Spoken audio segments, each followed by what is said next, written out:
ఆదేశం ఇచ్చిన తర్వాత తదుపరి మీకు ఏమైనా కనీసం సిగ్గు లజ్జ ఉంటే వెంటనే కేఎల్ఎస్ఆర్ కంపెనీకి ఈ రాష్ట్రంలో ఇచ్చిన ప్రతి కాంట్రాక్ట్ రద్దు చేయాలి అని డిమాండ్ చేస్తూ ఉన్నాం.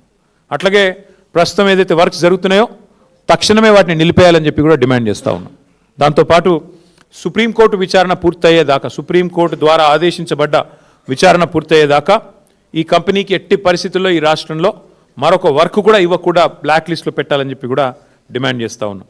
అన్నిటికన్నా మించి మా డిమాండ్ అన్నిటికీ మించి అసలు ఈ బినామీ భాగవతం వెనకాల ఉన్న వ్యవహారం మొత్తం మీద సిబిఐ, ఈడీ లేదా ఎస్ఎఫ్ఐఓ సుప్రీంకోర్టు ఆదేశాల మేరకు వెంటనే రంగంలోకి దిగాలి. జనరల్గా ఒక రాష్ట్రంలోకి సిబిఐ, ఈడీ రావాలంటే మొన్న కిషన్ రెడ్డి గారు మహానుభావుడు చెప్పాడు, కొత్త విషయం మాకు తెలియదు. రాష్ట్ర ప్రభుత్వం కోరుకుంటే మేము విచారణకు ఆదేశిస్తామని చెప్పాడు. ఎవడైనా దొంగ నన్ను పట్టుకోండా అని చెప్పి పోలీస్ స్టేషన్ పోయి కంప్లైంట్ ఇస్తాడా? కానీ ఇక్కడేమైంది, సుప్రీంకోర్టు ఆల్రెడీ చెప్పింది, ఇక తప్పించుకోలేడు కిషన్ రెడ్డి కూడా. సుప్రీంకోర్టే చెప్పింది సిబిఐ రంగంలో దిగండి, ఈడీ రంగంలో దిగండి, ఎస్ఎఫ్ఐఓ రంగంలో దిగండి అని చెప్పింది. సుప్రీంకోర్టు సెంటర్కి నోటీస్ ఇచ్చింది, స్టేట్కి నోటీస్ ఇచ్చింది. నిజంగా కిషన్ రెడ్డి గారు బీజేపీ ఇవాళ రేవంత్ రెడ్డిని కాపాడుతున్న మాట నిజం కాకపోతే వెంటనే సిబిఐ, ఈడీ, ఎస్ఎఫ్ఐఓ రంగంలో దిగాలి. ఈ బినామీ భాగోతం, కేఎల్ఎస్ఆర్ భాగోతం వెంటనే విచారణ ప్రారంభించి చర్యలు తీసుకోవాలని చెప్పి మేము డిమాండ్ చేస్తూ ఉన్నాం.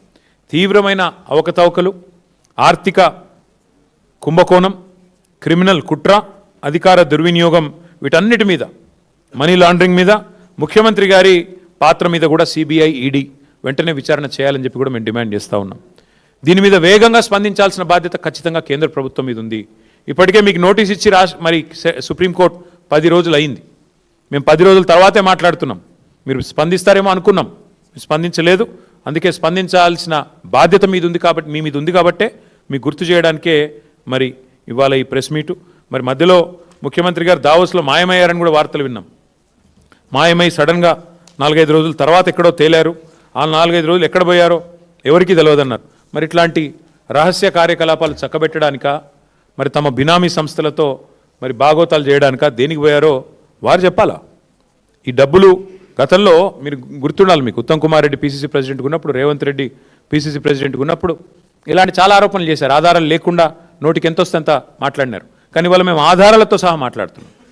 ఆధారాలతో సహా పూర్తి స్థాయి బాధ్యత గల ప్రతిపక్షంగా మాట్లాడుతున్నాం. ఈ కుంభకోణం మీద వెంటనే, కేఎల్ఎస్ఆర్ కుంభకోణం మీద వెంటనే కేంద్ర ప్రభుత్వం స్పందించాలి. సిబిఐ, ఈడీ, ఎస్ఎఫ్ఐఓ 3 రంగంలో దిగాలి. సుప్రీంకోర్టు ఇచ్చిన ఈ ఆదేశాన్ని వెంటనే అమలు చేయాలి. కేఎల్ఎస్ఆర్కి ఇచ్చిన ప్రతి ప్రాజెక్టు రద్దు చేయాలి. కేఎల్ఎస్ఆర్ విషయంలో సమగ్ర విచారణ చేయాలని చెప్పి డిమాండ్ చేస్తూ మరి ఈ విషయాన్ని దయచేసి